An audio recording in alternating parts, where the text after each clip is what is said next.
Wow. This fight was really good, man. If he really tried. You know what? Let me see what people have been saying online.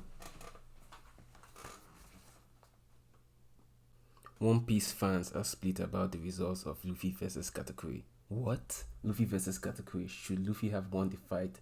The hell? Luffy versus Katakuri. Did he lose on purpose? Jesus Christ! Enough. Enough. I've seen enough. Where's my Henny? No. It has to be done. It has to be done.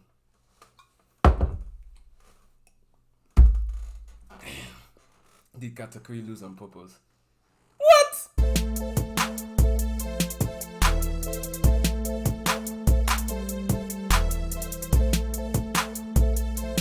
Let me start by saying I'm not a Luffy fanboy. I'm not a Katakuri fanboy at all. My soul belongs to Sagreen, aka Uronoa Zoro. Oh my god, Zoro is just epic. Like, since he entered the new world, he's yet to take an L. In fact, if he's just been beasting on niggas. Like, if you ask me, like the way he moves, his vibe, like everything is just perfect. Like, oh my god, like.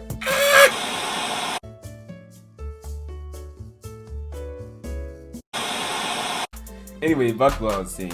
You get my point. I'm not on anyone's side, and the way I'm gonna analyze this fight is not gonna be based on haki alone, but how fights are in general.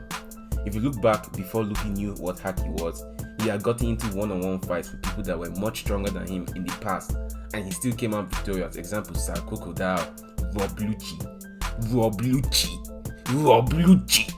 That motherfucker was a beast, like, and even after we've seen fights like that have pushed Luffy to his limit, people are still against the fact that Luffy with his current skills shouldn't be able to best the 1 billion berry man in combat, at least not alone. But right now, I'll disprove that shit by giving you 3 reasons why Luffy did not only take the W in this fight, but should be seen in this arc as the better fighter, in my opinion. Number 1, threat level. In the beginning, when Luffy entered the mirror world and the fight began, and that was when Katakuri was raining down shots on Luffy, he said something quite peculiar, and that was he never for once underestimated Luffy. That was a big fucking lie. The reason Katakuri went after Luffy in the first place is because he wanted to eliminate him before he became a bigger threat to Big Mom. Also, if he claimed he wasn't underestimating Luffy, then why did he go so far to prove the difference between their strength, their speed, their devil fruit, and even the techniques being used? If anyone still disagrees, then explain why this guy would schedule a Merianda before the fight. Because he thought Luffy was nothing. He had so much faith in himself that he was gonna beat Luffy before his next meal. Let me tell you all something now. Actions always speak louder than words. And the thing is, yes, Luffy acts dumb, but even he knew he was going into the fight at a huge disadvantage. And if there's one thing a fighter should never do, is underestimate their opponent. And since Luffy knew he was going to be the challenger, Luffy for the first time brought something with him that Katakuri didn't have, which was strategy. Before we get into how Luffy had brought game into the fight, let's take a look at the behemoth called Katakuri. Since his observation haki allows him to see into the future, I guess that explains why he wouldn't come into the fight with any strategy whatsoever, because seeing the future always puts him at a huge advantage during fights. But on the other hand, Luffy, who never thinks things through, finally came prepared with a strategy to take down the Goliath. And this wasn't during the fight, but back at his 2-year training with Rayleigh. If anyone can recall, Rayleigh informed Luffy about people in the new world who could see the future clearly with their color of observation haki. And he asked Luffy, what would he do if he's to come face to face with such monstrosity? And Luffy said, it depends on their personality. You see, unlike Katakuri, Luffy's observation haki, in addition to predicting incoming attacks, enables him to sense the feelings of living things to a much greater degree. And during the fight, the biggest feeling Luffy was sensing while fighting Katakuri was his pride. And the thing about pride is, it always comes before a fall, so if you ask me, Katakuri's defeat was inevitable. And that's why Luffy was trying so hard to see into the future. It wasn't because he was trying to surpass Katakuri's observation haki, but he was trying to break Katakuri's pride, which would cause him to lose focus in the fight. If you say that's BS, then explain why Luffy was able to land some hits after exposing Katakuri's mule scene in the first round of the fight. Also, if you paid close attention to the second round of the fight, when Luffy came back into the mirror world, you would have seen that Katakuri became more fearful each time Luffy's observation haki came closer to his own. Personally, if you ask me, even without Flampe's help, it would have been just a matter of time before he lost control once again. And that explains why he felt so angry when he found out he was assisted during the fight. He didn't just stab himself to even things out, no. he also took off his scarf. Why? Because he no longer cared about his calm personality, which was actually fabricated by his family. Katakuri's real personality was that of a savage. This motherfucker just wanted to go all out during a fight. But before making that decision, he should have considered how resilient he was before going all out.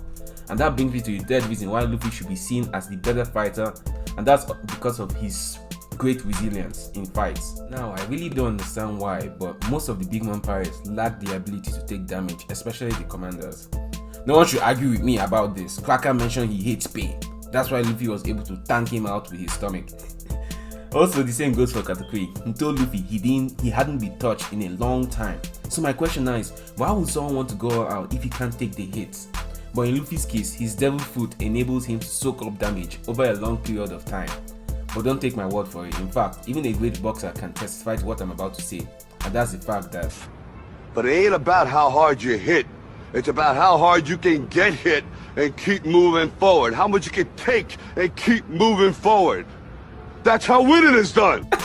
Real talk though, that's what it takes. It's not about who can dish out the most blows constantly. But in my opinion, it's all about how much you can take and keep moving forward.